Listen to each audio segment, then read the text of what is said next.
spirit. You gonna vote for me for Adventure of the Year? Oh, yeah. Good. You didn't say it too convincingly, but I'll... Hello, Professor Otis T. Wren. How are you? Hello, Professor Otis T. Wren.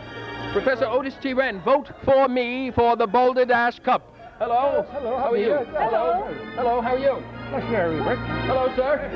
Sorry to wake up.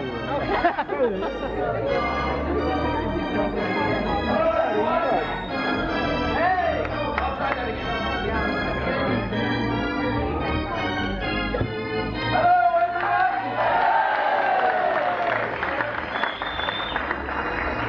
My name is Otis T. Wren. Very well done. Yes. And we are about to have the annual competition for the Balderdash Cup to select Adventurer of the Year. Yes, we just need to do a few things. When I tell my story, and any time during the night I need you to applaud for me, I will do this. All right? No, don't wait. All right, let's try.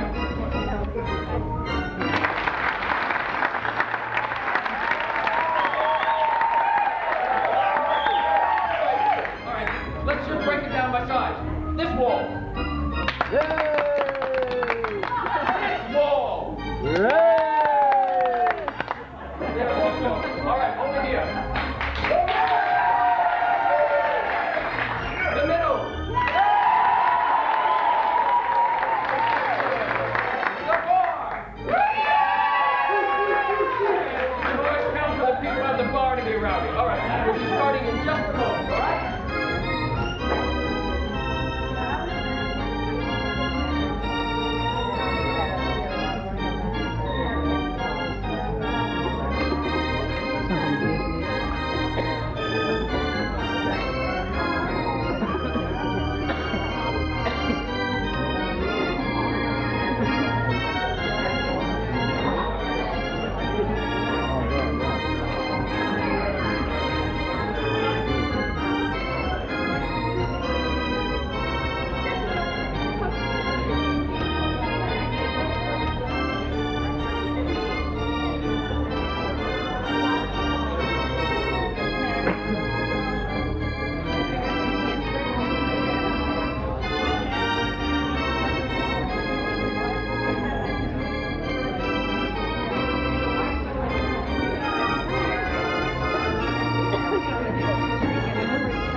Our friendly musical spirit who cheerfully resides in our club's organ, which up until this afternoon resided in the loft, but that's another story. I am...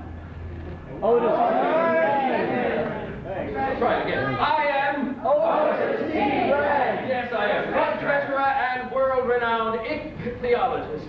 And tonight we will be awarding the club's highest honor, the Balderdash Cup, to the Adventurer of the Year!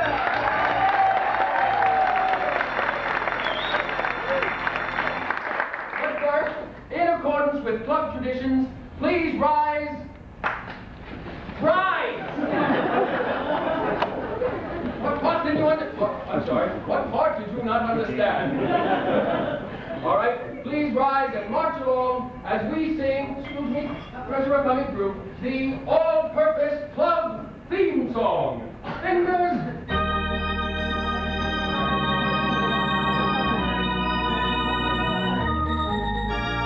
Marching along, we're adventurers, singing a song, we're adventurers.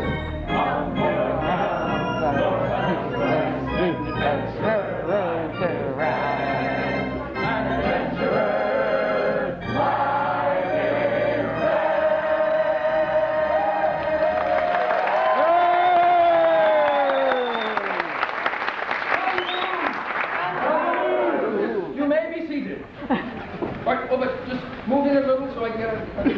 We're having him all the time on the camera. Now, the precepts by which this august competition will be decided. To wit, the rules. Rule number 1. Each contestant must tell, or actually demonstrate, a true-to-life adventure. Rule number 2.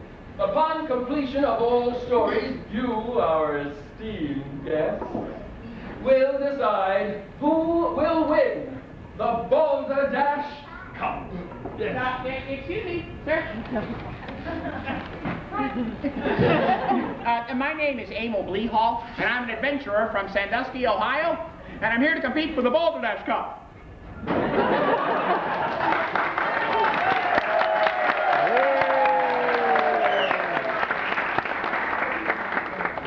Fine.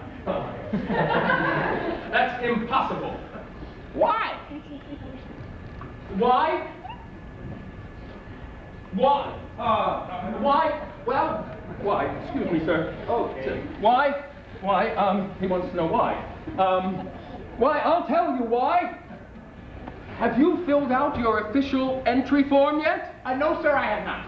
Oh, he hasn't filled out his entry form. Well, here's a picture of you looking silly. Well, let's see. You need to speak to Fletcher Hodges. Yes, you might catch him before he leaves for Africa. Oh, thank you very much. Bye-bye. Sure. As I was saying...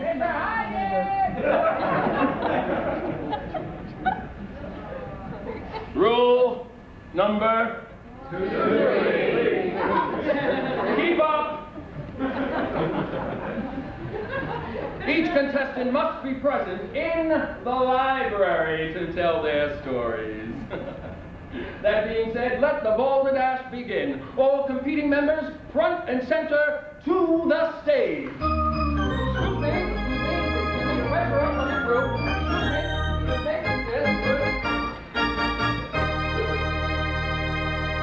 What?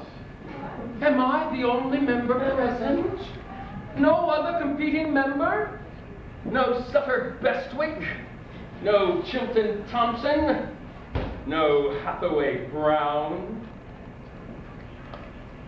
Then it looks like I and I alone. This is Hathaway Brown. I'm coming in for a landing. Oh, no! Oh, yes, Professor. I've got a crash landing. No, don't you even try to come back! Don't you! Hathaway! Here I come.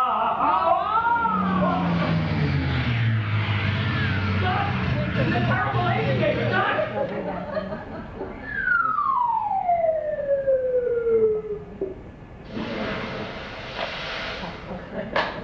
Well, as I was saying... Hello, Professor!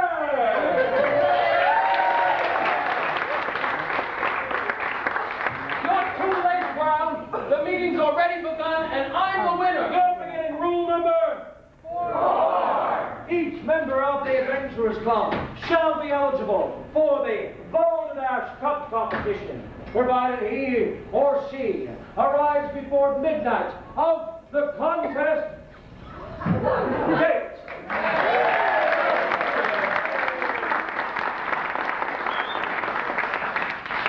Well, then I get to go first. Fire when ready, Professor. There was a plane wreck outside! Yes, I know there was a plane wreck. The pilot survived.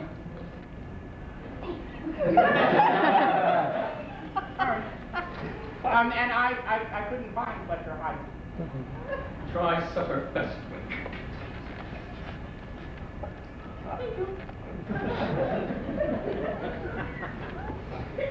The Adventure.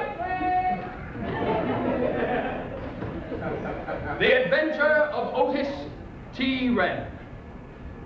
I was on an ichthyological expedition to the Bering Strait.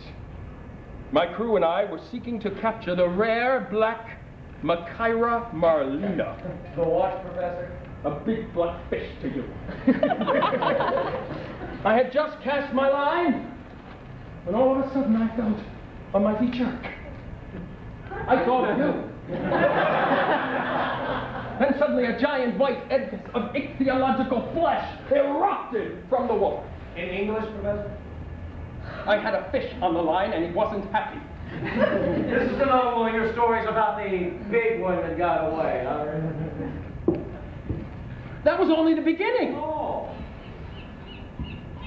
You see, a squall had been building. Oh, a squall. More like a storm. That was a storm. Really? A gale. Why not a hurricane? Bigger than a hurricane. A deluge equal to the great flood. Did you get your feet wet, Professor? Wet. Wet. My crew was swept overboard as a bolt of lightning split the mast. The rigging crashed the deck, and the boat careened out of control and sunk to the bottom like a rock. Skinny, Ah! I couldn't find such a mess.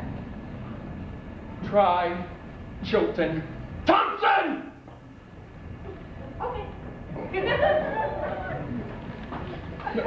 Okay.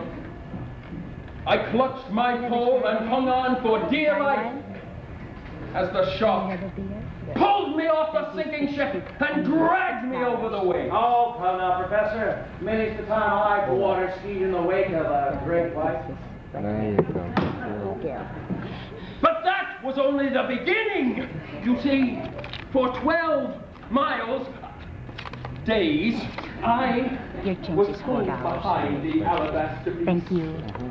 Through tropic zones, through temperate zones, through no parking zones. The shark nibbling at whales and small tankers all along the way, until finally the beast grew tired and released me on the shores of Britannica. And that is how I came to be the first man to circumnavigate the globe without a boat.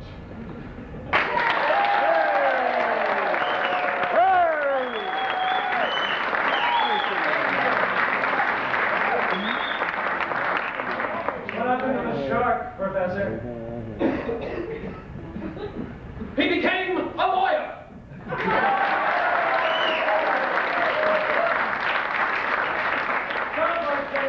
Professor, now let me tell you a tale of real adventure. I couldn't find Chilton Thompson. Then you can't complete. Why? Hold on there, Rand. Say, little adventurer, come quick.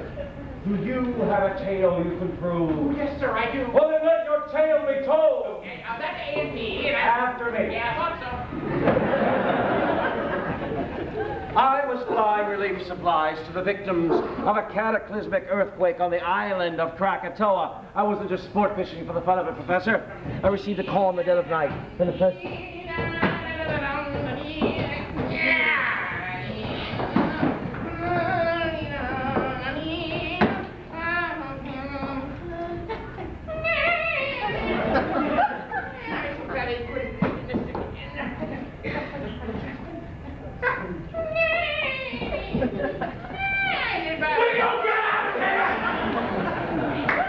As I was saying, I was winging my way over the dark, uncharted waters of the South Pacific with nothing but a pair of cheese sandwiches.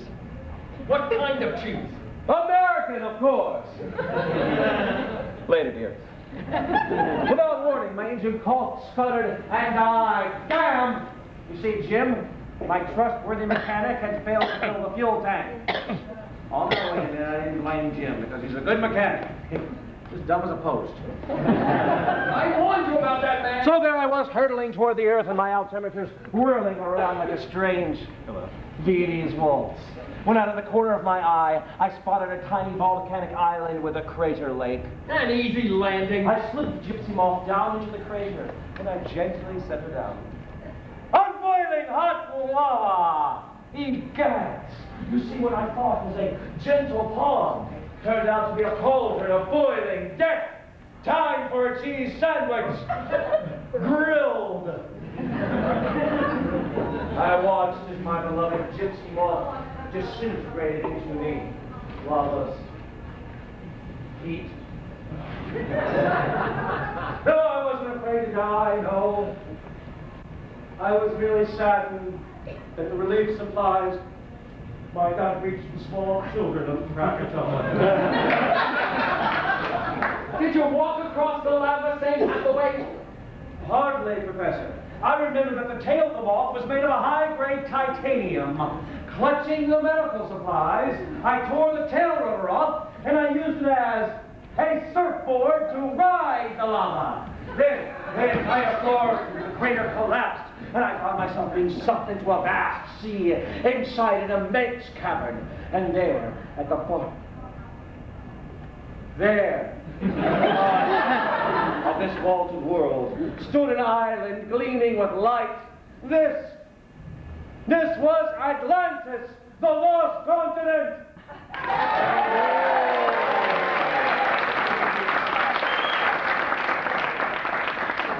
What happened to the medical supplies?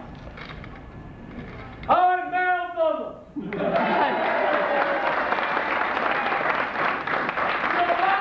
You have no proof. No proof. No proof. No proof. No proof. No problem. No proof. No proof. Here is your proof. A matchbook from the Atlantis Bar and Grill. This is your proof? And while I was sitting there at the bar, I happened to meet Amelia Earhart and Will Rogers. They autographed the bar napkin for us. Oh, while we were dancing the tango, Isadora Duncan gave me this rather attractive scarf. Dear lady, of all the ridiculous things that I have. Sure love to talk. Say, when do I get my turn? Oh, and what exactly have your adventurous exploits concerned? Pigeons. Pigeons? The training of pigeons can be an adventure unmatched for excitement, romance, and sheer unfinished drama.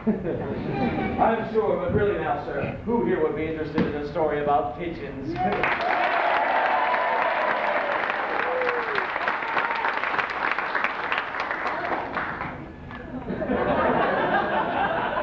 My, how quickly they turn.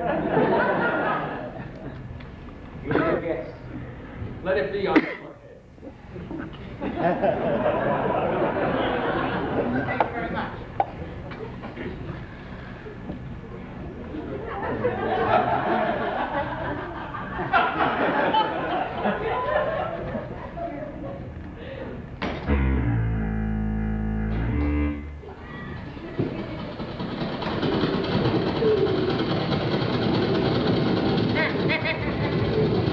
Hey, you crazy pigeons! I love you, all 500 of you!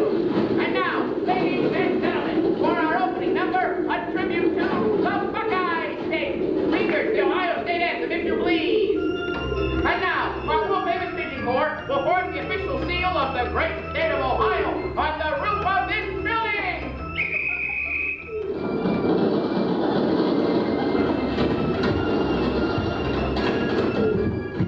Arturo, dot the I.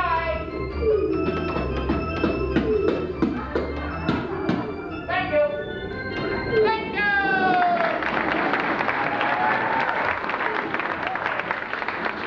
And now, my pigeons. Wait. Oh, don't worry, they're just changing costumes. Well, they love to dress up. And now, my pigeons and I present our tap dance interpretation of Me and My Shadow. Pigeon fingers!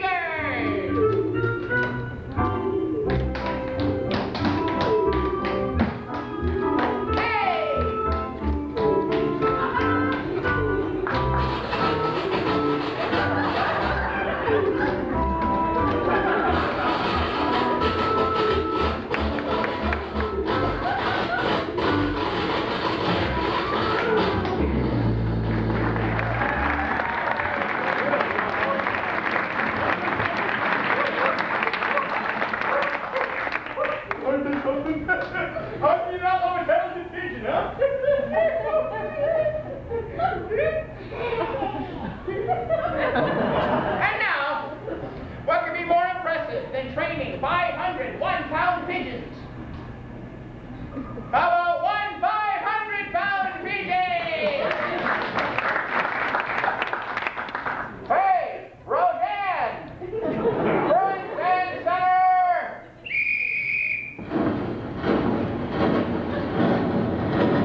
Think, Rodan, think!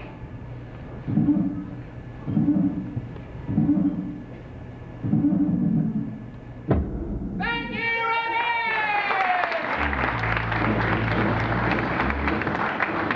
That's the adventure of the Pigeon Corps. Should we proceed to the voting portion of the program now? Voting! Yes, right. All right. How many of you out there believe the pack of lies as set forth by Hathaway Brown?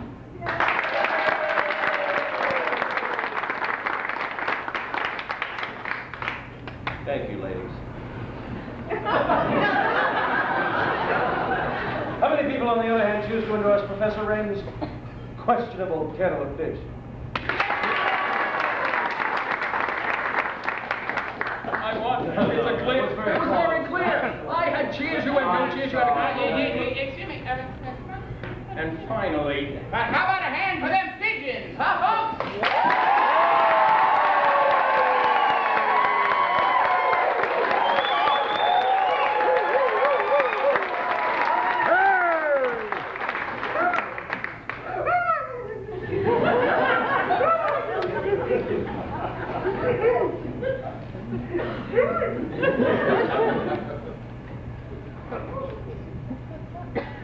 hey, move, flea ball. No, that's Flea Hall, Chucklehead. Sir? Hey, move, flea ball. It is with my utmost respect that I present you with the coveted Balderdash Cup. Signifying your selection as Adventurer of the Year. Thank you. Come back next year.